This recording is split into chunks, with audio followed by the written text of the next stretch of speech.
एक गांव में एक विशाल पीपल का पेड़ खड़ा था। गांव के लोग उसके आसपास भी नहीं भटकते। माना जाता है कि उस पेड़ में एक भयानक चुड़ैल का साया है।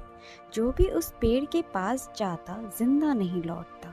लोग उसके आसपास जाने से भी डरते थे। कुछ लोगों का मानना था कि रात को वहां से कुछ अजीब सी आवाजें आती है, जैसे मानो कोई चुड़ैल उनसे कुछ कहना चाहती हो। कभी कभी तो रोने की भी आवाज आती थी। एक दिन रघु अपने दफ्तर से लौट रहा था। काम इतना था कि उसे बहुत देर हो जाती है। ना चाहते हुए भी उसे उसी रास्ते से जाना पड़ जाता है जहाँ पीपल का पेड़ खड़ा था। वो रास्ता उसके घर से काफी नजदीक था। वह डरा सहमा रास्ते में चल रहा था।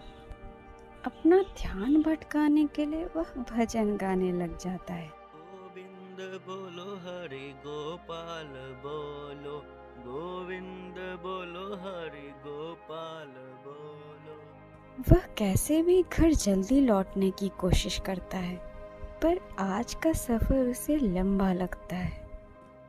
एक पत्ते की खड़खड़ाहट से भी वह डर जाता है। उसे बार बार लोगों की बातें याद आ जाती है। फिर वह मन ही मन बातें करने लग जाता है।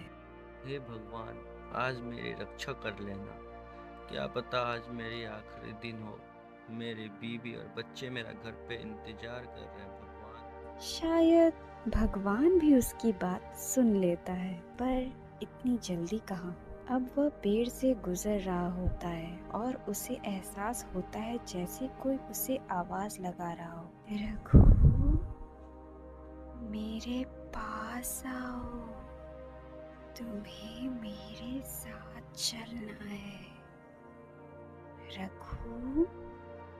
वो पीछे घूमकर देखता है तो वहाँ कोई नहीं होता। फिर उसे वो आवाज दोबारा सुनाई देती है। जब वो फिर से मुड़कर देखता है तो वो चुड़ैल प्रकट हो जाती है। चुड़ैल को देख रघु के रोंगटे खड़े हो जाते हैं। चुड़ैल बड़ी डरावनी दिख रही थी।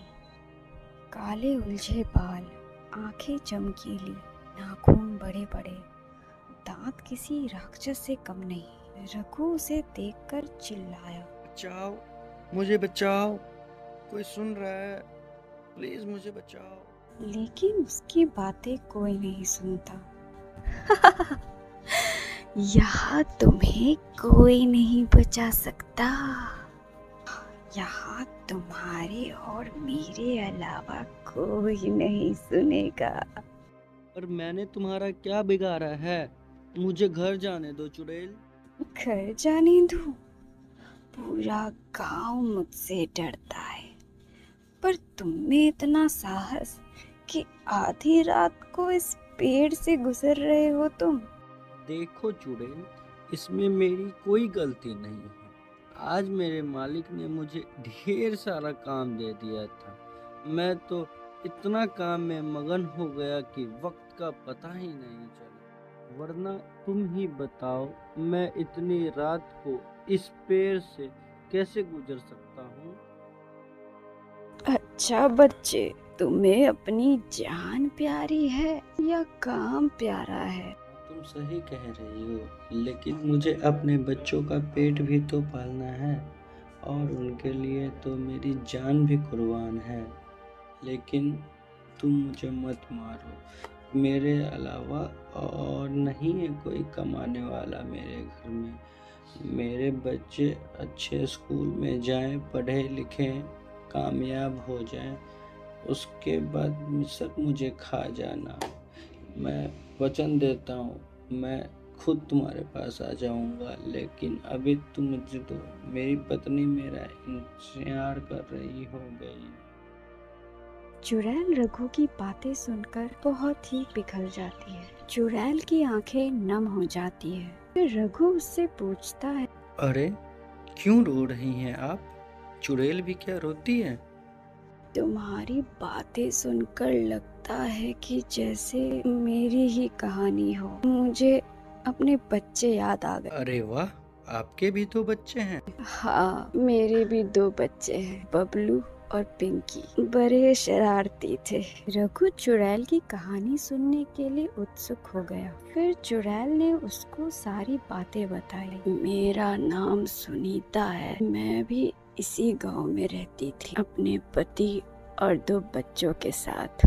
फिर किसी कारणवश मेरे पति की मृत्यु हो जाती है। उनके देहांत के बाद मैं अकेली पड़ जाती हूँ और एक अकेली औरत का 2 बच्चों को संभाल पाना बहुत मुश्किल हो जाता है। फिर भी मैं हार नहीं मानती। घर घर जाकर लोगों का काम कर देती तो कुछ पैसे मिल जाते थे। कभी कभी लोगों से भिक्षा भी मांग लेती। एक दिन बच्चों की फीस भरने के लिए मेरे पास पैसे नहीं थे। फिर मैं इस गांव के जमींदार के घर गई उनसे मदद मांगने के लिए। काश ना ही जाती तो अच्छा होता। जमींदार के बेटे का जन्मदिन था और उसे काम के लिए कुछ लोग चाहिए थे। फिर उसने मुझे भी काम पर रख लिया। मैं सारा दिन काम में मगन रही। ढेर सारे भोजन बनाए, घर की साफ सफाई की। फिर काम खत्म हो जाने के बाद मैं पैसे लेने उसके पास गई। अभी पता चला कि उसके घर चोरी हो गई है। जमींदार मुझ पर शक करने लगा। उसे लगा कि मुझे पैसों की जरूरत है तो मैंने ही चोरी की होगी। उस दिन पूरा गांव उसके घर इकट्ठा हुआ था। किसी ने मेरी बात नहीं मानी। मैंने उन लोगों को समझाने की पूरी कोशिश की पर सब ने मुझे चोर करार दिया। फिर उन्होंने मुझे सजा सुनाई। उन्होंने मुझे इसी पीपल के पेड़ पर बांध दिया। मैं रोई चिल्लाई पर किसी ने मेरी बात नहीं मानी। फिर पता है उन्होंने मेरे साथ क्या किया? उन्होंने मुझे जिंदा जला दिया। मैं अपनी जान की भीख मांगती रही लेकिन उन्होंने उफ तक न की। रघु की आंखें नम हो गई। वो बहुत अफसोस करने लगा। आपके साथ इतना बुरा हुआ? लोग इतने बेरहम कैसे हो सकते हैं? बिना सच्चाई का पता लगाए ही कैसे सजा सुना दी, और वो भी मौत की। आपके साथ सच में बहुत बुरा हुआ है चुड़ैल जी, लेकिन मैं आपको इंसाफ दिलाना चाहता हूँ ताकि फिर ऐसा कभी दोबारा न हो, और तब जाके आपके आत्मा को भी शांति मिलेगी। चुड़ैल की आंखें खुशी से भर जाती है। रघु, तुम बहुत ही नेक इंसान हो। ईश्वर तुम्हें सदा खुश रखे। तुम जाओ यहाँ से। अगली सुबह रघु गांव में पंचायत बिठाता है और सुनीता को इंसाफ दिलाता है। तब जाकर सुनीता को मुक्ति मिलती है। इस वीडियो को लाइक करें, हमारे चैनल को सब्सक्राइब करें